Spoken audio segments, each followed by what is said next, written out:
Hello everyone, my name is John, and I am so excited to have you here with me in my library today. Today's a very special video. It's one I've been thinking about since pretty much when I started the channel. It revolves around a movie that I liked more than the book it was based on. That doesn't happen very often, so I thought it was quite interesting whenever I read the source material and decided that I did enjoy the movie more. What I'm talking about today is Ben-Hur. This is the 1959 film starring Charlton Heston, and this is my copy of the original work by Lew Wallace. This is from the Reader's Digest Classics collection. Just a beautiful book, the scarlet spine, and has beautiful little penciled illustrations pretty much on every page, and there are some bigger ones throughout, but I'm not going to be able to find them. I already made a version of this video before where I was looking and I couldn't find it, so we'll just move on from there. Anyway, the book, to give you a little context about that, was published around 1880. It was one of the best-selling books in the 19th century, the 1800s. It actually beat Uncle Tom's Cabin. It sold more books than that, so it was wildly popular in its day, and it was written by a gentleman named Lew Wallace, who was many things. He was an author. He was a Civil War general for the Union side of the conflict, and he was also a governor for the New Mexico Territory about the time that he was writing this book. And so he was many things. He is probably best known in his military career for serving in the Battle of Shiloh, which is actually just up the road here in Tennessee. And I don't think that he got off very well during that battle. I think he and General Grant, who was also present, got into it. The Union did win, but at a great cost. The death toll on both sides was very high. It was one of the most brutal battles in the Civil War, and so he left that battle, and his popularity was not super great. So he spent a lot of his time trying to get some of that popularity back. But anyway, I think he was always very interested in the story of the three wise men, and that makes up the first part of the book here, and is featured in the film briefly, but to much larger effect in the book. And from there, he developed this epic that revolves around a young Jewish prince at the time of Christ. They're roughly the same age, named Judah Ben-Hur. Judah lives with his sister and his mother.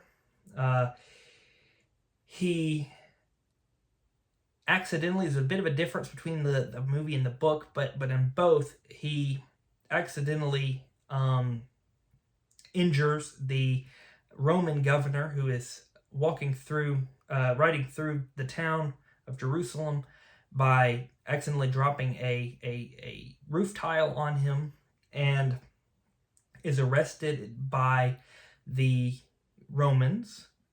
He is betrayed by his best friend, a Roman named Messala, and is sent to the Roman triremes to be a galley slave, where during a battle he saves the life of his commander, is adopted by the said commander, and becomes a Roman citizen, and then has a very successful career in the chariot races, where he faces against his former best friend Messala in a climactic chariot race, and Messala is defeated, and Judah regains his honor.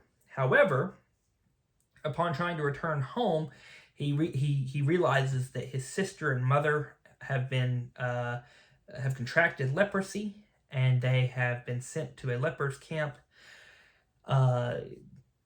He is still frustrated at the Roman Empire. He wants to to tear them down, and so he tries to start a revolution. He believes that Jesus is the Messiah, but he believes that he's going to be a warrior Messiah to expel the Romans out of Israel. However, that's not quite the case. When trying to bring his sister and mother, who are, like I said, are sick, to Jesus, they see Christ on his way to the crucifixion. He remembers that Jesus was the one who gave him water as he was about to die on the way to the galleys earlier in the story, and so he is actually able to be the one who provides the branch of hyssop with sour wine on the end while Jesus is being crucified, and Christ dies on the cross. And through a rainstorm, his sister and mother are miraculously healed, and he becomes a Christian, and that's how the story ends. And so it's a very lovely story. They play out mostly the same way in both the book and the film. There's not many major changes. I do believe that the film does a couple of things I really prefer. In this book, there's a lot of pages. I think that it clocks in around 550 pages. So it's quite a long book. And this movie's quite long as well. It's probably about three hours or more. It's long enough to where it has an intermission in the middle, like Gone with the Wind. And so they're quite long pieces, but I believe that the movie trims the fat just a little bit. It allows it to focus on a smaller but more developed group of characters, and to help you feel a little bit more what they're feeling. To start with one example, in the movie, Judah and Messala are portrayed as a little older than they are in their book, but they are portrayed as friends. You have several scenes that lead up to their eventual falling out, where you can feel an underlying tension between them, but one that's not quite, that doesn't quite blow up until later. And they have several instances where they're so excited to be back together with each other. Messala had been gone for several years, serving the Roman army, and has just since returned. And so they're excited to see each other again. However, Messala, an agent of the Roman army, would like Judah to reveal to him names of certain Jewish zealots who are causing the Roman Empire trouble. Judah calls them patriots and refuses to reveal their identity. So that's kind of where that tension comes from. And then, of course, it blows up when the tiles fall and Messala outs Judah as the one responsible. Of course, those were just an accident. And in the movie, it wasn't Judah that accidentally pushed the tiles. It was his sister Tirzah, and he takes the blame for it. And so there's the difference there. In the book, the first scene we get with Judah and Messala, they are already on the outs. Messala is already very hostile to Judah, and so we don't get much time to see them as friends. We're told that they were, but at the time that the book starts, they're already basically enemies. And so I appreciated the movie for allowing us to feel a little bit of the loss and betrayal that Judah felt. Secondly, it kind of trims down the number of characters a little bit. This book has many characters. Not all of them do very much. So what I mostly appreciate about the film is that the leading lady and the main love interest, Esther, is given more agency and more to do because they kind of take several characters' actions in the book and give it to her. And so she has more agency and has a bigger voice in the story because of that. And so I appreciate that as well. Now the movie is just beautiful and brilliant. I've said many a time that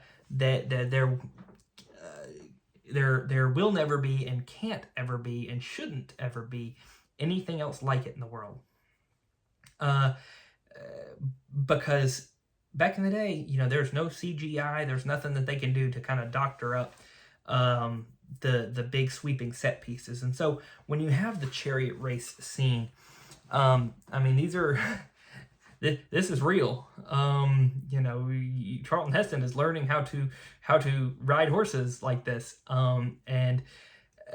From a animal advocacy standpoint, we can't do that anymore. I fully believe and fully understand that we should not and cannot do that.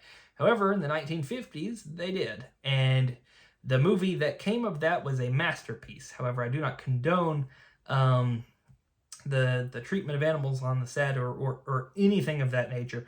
But we will never, ever, ever see anything else like the chariot racing scene in Ben-Hur ever again.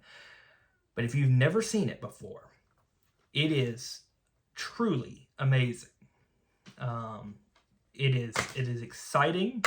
It is you feel the adrenaline as you're watching what is really a Roman chariot race reenacted. So that is just you just wouldn't get anything else like it today. I think that they've done movies since then. I think there was a 2016 or so movie, but I just don't think it ever reached the pinnacles that this movie did. Of course, the movie does take liberties with the historical accuracy. Well, they both do. Historically, I don't believe that Romans were using galley slaves to row their triremes, from what I was reading. They did in other points in the Roman Empire. They did not in the 1st century AD, when the story is set. So that's not quite accurate. Of course, the movie, Charlton Heston is a white American, so probably not quite accurate to what a 1st century Jewish gentleman would look like of the time. However, that's neither here nor there. It was definitely a product of the 1950s in many respects. But just a beautiful movie and a beautiful story. I don't know if I will ever really go back to reading the book. Like I said, it was just wonderful. I enjoyed reading it, but I believe that it was weighed down by the amount of it dragged based on the amount of fat that was kind of surrounding the main story. I think it took a lot of its beats from the Count of Monte Cristo, actually, kind of the traditional revenge story that plays out between Judah and Messala. But anyway, those are my thoughts on this book and movie. So far as any other movies I think that are better than books, I suppose the only one I can think of right now at the very present has to be The Princess Bride. The movie's just about perfect. It trims, it like Ben-Hur, trims up the plot a little bit, simplifies things, and I think the simplicity makes it work a little better. Kind of makes the engine run a little smoother. But of course, both the book and the movie there are good as well. So tell me in the comments section below, have you ever read Ben-Hur? Have you ever watched the movie? If not, please watch the movie and tell me what you think. It's one that, it's a once in a lifetime, well, perhaps not once in a lifetime, but it's a big deal. You need to see it at least once before you die. It's a big deal of a movie. Anyway, I want to thank you very much for watching. I thank all of you who are subscribed, and I thank all of you for watching this video. It means so much to me. I hope you would consider leaving a like on this video. That's always very encouraging. And I do hope to see you all again very soon. Thank you.